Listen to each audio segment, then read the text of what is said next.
po, brothers and sisters in the Lord, a devotional passage for today can be found in Luke chapter 14 verse 33. Sabi po dito sa Tagalog, "Gayon din naman, hindi maaring maging alagad ko ang sino man kung hindi niya tatalikuran ang lahat sa kanyang buhay." Starting verse 25 of the same chapter down to verse 32, makikita natin that Jesus spoke about the cause of being a disciple.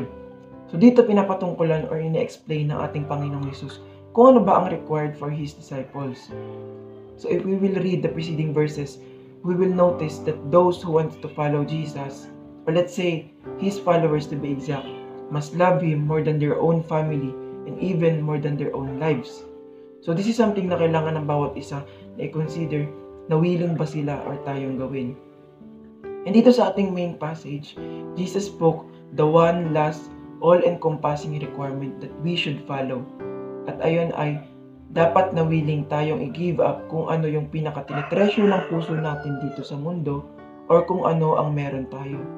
Let's keep in mind that this doesn't mean to sell everything we own and ibigay natin lahat ng pera na meron tayo sa mundo Hindi po.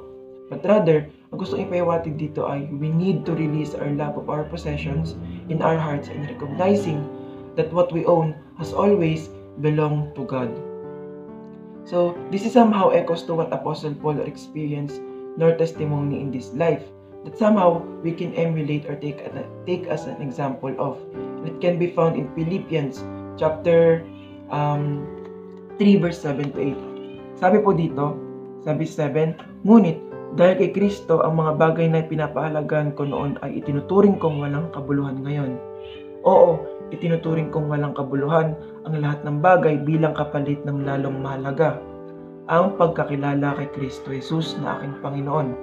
Ang lahat ng bagay ay ipinalagay kong walang kabuluhan at itinuring kong basura, makamtan ko lamang si Kristo." So makikita natin that after Paul considered everything na nakamit o pinapahalagahan niya noon, ito na lang ay considered worthless when the time na makilala niya na ang ating Panginoong Hesus. Kaya naman, ang gustong sabihin lang sa atin dito ay we should value our relationship with Christ more than anything else. So likewise to what Jesus says in John 12:25.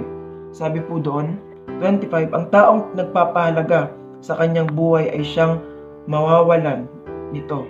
Ngunit ang taong hindi nagpapahalaga sa kanyang buhay sa daigdig na ito ay siyang magkakaroon ng buhay na walang hanggan."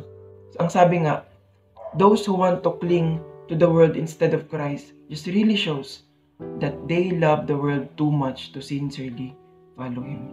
So ito yung napakaganda encouragement po sa ating mga buhay. And that's all po for our devotion for today. And may the Lord continue to bless us all.